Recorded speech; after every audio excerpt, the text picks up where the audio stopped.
दुनिया की नजरें पाकिस्तान की तरफ हैं। नंबर 1, इस जंग के बाद गल्फ की सुपर पावर अब इसराइल नहीं होगा, ईरान होगा इंशाअल्लाह ताला। हाँ, जाहिर है इकोनॉमी के पॉइंट ऑफ व्यू से भी रकबा तो अल्लाह ने पाकिस्तान से डबल दिया हुआ है उनको। आबादी भी 9 करोड़ है, इतनी आबादी तो किसी गल्फ कंट्री की नहीं बल्कि सारों की मिला के इसके करीब होगी। सुपर पावर अब इस रीजन की, गल्फ की, ईरान होगा।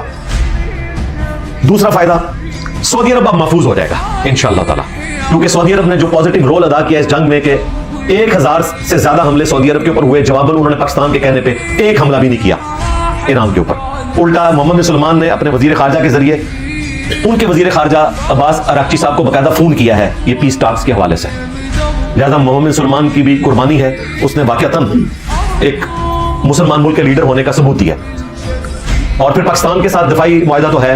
अब तो पाकिस्तान की एयरफोर्स भी, कल उनकी वजारत दिफा की तरफ से पोस्ट आई है कि पाकिस्तान के पायलट्स भी और जहाज भी जो हैं पहुंच चुके हैं सऊदी अरब की हिफाजत के पॉइंट ऑफ व्यू से, क्योंकि इसराइल भी कोई फॉल्स फ्लैग ऑपरेशन कर सकता है ना। तो इसराइल का शुक्रिया कि उसने हमें ये मौका फराहम किया है कि हम पाकिस्तान से बड़ी आसानी से अब इसराइल तक पहुंच सकते हैं कि सऊदी अरब में हमें अब एक बेस मिल गई है, हमें रिफ्यूलिंग की भी जरूरत नहीं पड़ेगी, हमारे जहाज वहां पे पहुंच चुके हैं अगर जरूरत पड़ी।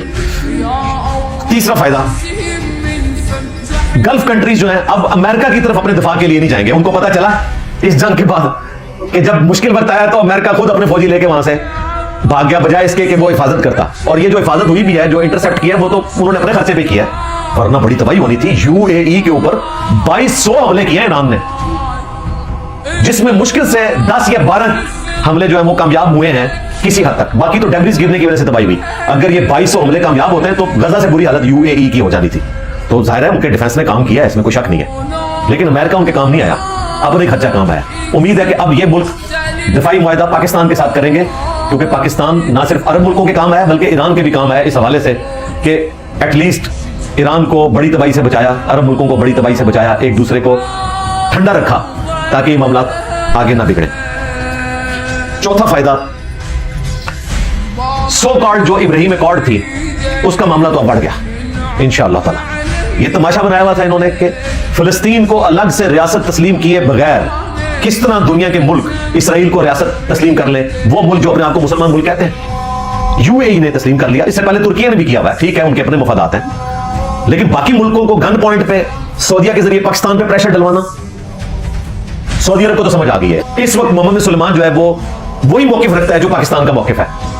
इसी वजह से अब यूएई और सऊदी अरब की नहीं बनती, वरना सऊदी अरब इनका बड़ा भाई होता था। आपको पता है जो सऊदीया कहता था वही ये सब कुछ करते थे। हाँ, कुवैत, कतर ये मुल्क सऊदी अरब के साथ है, लेकिन यूएई सिंगल आउट हो गया। ठीक है, हम उसके लिए भी खैर की दुआ करेंगे, लेकिन एटलीस्ट अब सऊदी अरब कभी भी तस्लीम करने वाला नहीं है। और हजरत ट्रंप के सामने बैठ के मोहम्मद बिन सलमान ने 2 स्टेट सोल्यूशन की बात की थी, और वही डिक्लेयर पॉलिसी है पाकिस्तान की, वही दुनिया ने यूएनओ में माना हुआ है, और इंडिया भी उसी पॉलिसी के ऊपर है। ये मोदी को छोड़ दें जो ये जाके गोद में बैठ के इसराइल की, इंडिया की जो डिक्लेयर पॉलिसी है वो फिलिस्तीन के हक में है। वाजपेयी साहब की तकरीरें रखी हुई है, सिर्फ कांग्रेस नहीं बीजेपी की भी ऑफिशियल उनका स्टांस वही है, 2 स्टेट सोल्यूशन।